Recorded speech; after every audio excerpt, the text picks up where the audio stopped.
Welcome to an extremely foggy morning here in Illinois. I'm Randy Wakeman and I'm here to take a look at the Istanbul Sila Impala Plus. The Impala Plus was previously reviewed with a walnut stock and gray Cerakote. That's their emerald model. So about 8 months ago at the SHOT Show, I looked at their offerings. They had a couple things that really caught my eye. They had an extremely dark Cerakote walnut, like a charcoal Cerakote that looked great, that I wanted to get my hands on. That didn't happen. In the synthetic lineup, they also had a forest green, a nice dark rich green with the green Cerakote that I also thought was extremely attractive. That didn't work out either, at least not so far. So this is Mossy Oak Breakup Country, and it's kind of confusing. The Impala Plus website, I'll put a link. It's very confusing as to what their offerings are. Now, I did want a 24-inch barrel, which is handy in the blind, any type of blind. And I thought that might balance out the gun a little bit better with a synthetic stock. Now, for whatever reason, some Impala Plus models come with a removable comb riser, that they also call maybe a Monte Carlo comb riser. And it's one of the most stupid things that I've seen on a shotgun. It just makes no sense. So this was not supposed to come with it. That isn't what they showed on the website, but guess what? It did. So this is what this little monstrosity is. It looks like black plastic. That's exactly what it is. This goes over the butt, and it comes installed. So you've got 2 screws here and 1 on the top. Well, as you can imagine, this puts your face a mile above the rib, and as far as wing shooting, this thing is just completely worthless. It does not fit humans, not for shooting at flying targets anyway.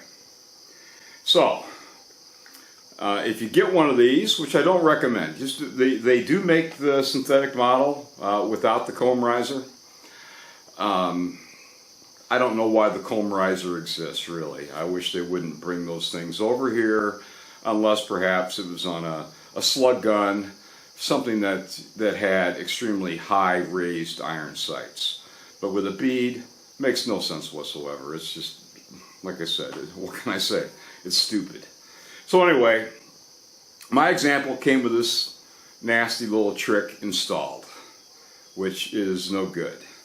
So what do we have to do? Well, there's 2 screws that come out, and there is also a screw on top of the comb for the comb riser. So all the screws come out, the recoil pad comes off, so does the comb riser.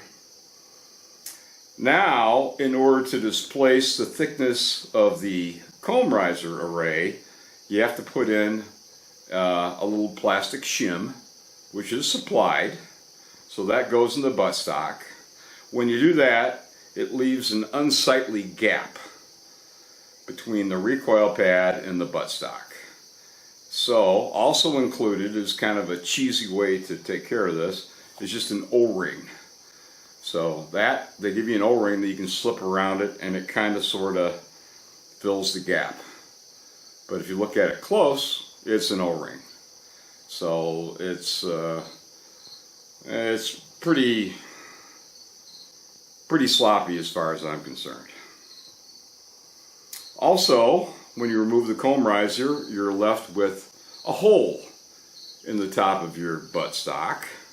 If you can thread the screw right back in, then you've got a black screw sticking out the top, which looks goofy. So I've got a hole here, and I suppose a little RTV. That can be patched with, but it's an unnecessary hole right in the top of the buttstock. So, I think it's enough about that. The walnut models do not have comb risers, so walnut models are great. And if you're going to get a synthetic, think twice before you get one with a comb riser. It just doesn't make any sense, and it just gives you stuff to throw away. Anyway, onto the gun.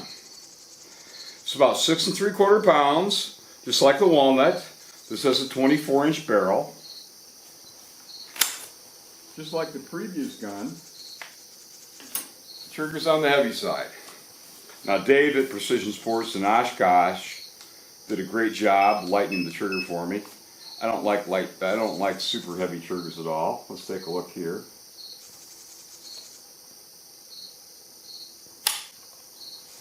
Five 3/4 pounds. So that's about what you can expect pulling the way your finger was. Your finger would naturally pull on the trigger. Now if you balance it, of course you don't have the same angle pulling towards the pistol grip. So it's heavy enough that with the safety off it won't click, even though the gun weighs 6 3/4 pounds. So that's why the finger method is just a very rough idea. Use a trigger gauge. These Lyman trigger gauges are excellent. If you don't want to pop for a Lyman, you can get yourself a little RCBS spring gauge. Let's see what the spring gauge says so we can compare the two. And the spring gauge says just under 6 pounds, which is what it is. So about 5 3/4 pounds. Too heavy for me. Some people won't mind it. It's your choice. David Precision Sports can easily get this down to the 4.5 pound area, which is far more reasonable. So after all that nonsense, first question is does it cycle? The slowest loads I have are these Federal Gold Medal Grand 1 ounce 1080 loads. And we can also check the loading. Pretty nice and smooth on the loading. No problem there, just like the other one. So 1 ounce 1080 feet per second.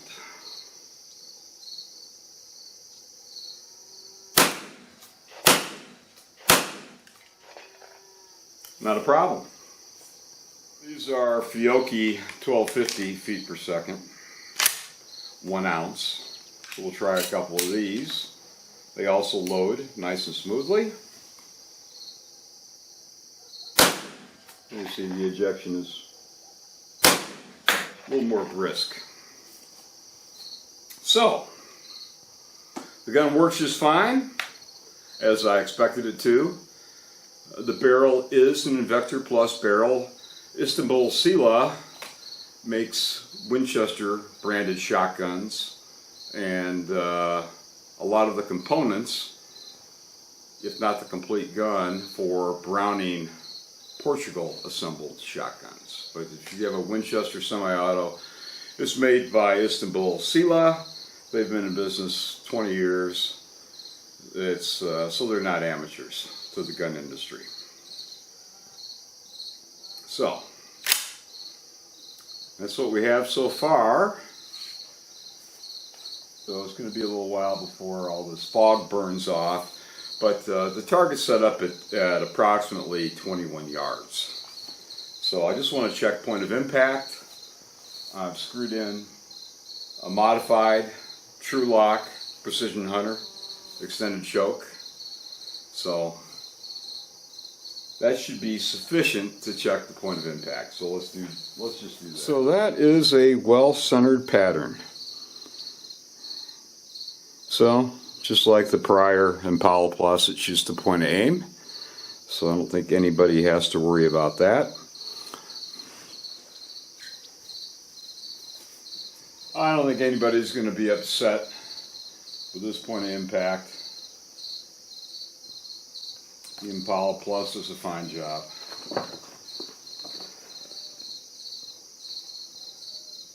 Very, very nice. It can drive you nuts if you've got a shotgun that shoots a pattern high or high and to the left. You know, that's a known problem with Benelli Super Black Eagle 3s and some ethos models. So, very good. Everyone will be happy with that. It shoots essentially the point of aim. So to compare the two, this is the 26-inch Impala Plus Emerald model, which had the trigger redone by David Precision Sports.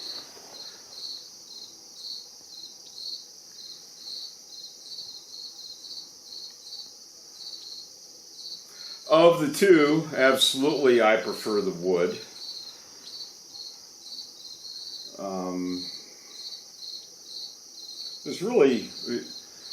There's no question in my mind that this is the best shotgun for the dollar that you can get today. What do they go for?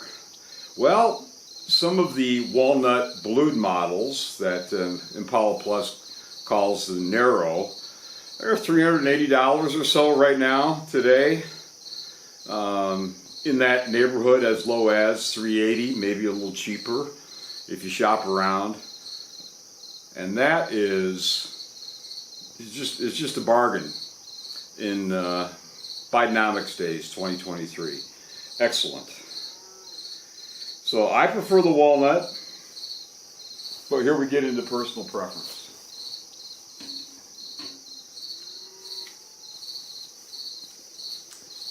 About the same weight for this mossy oak breakup camo.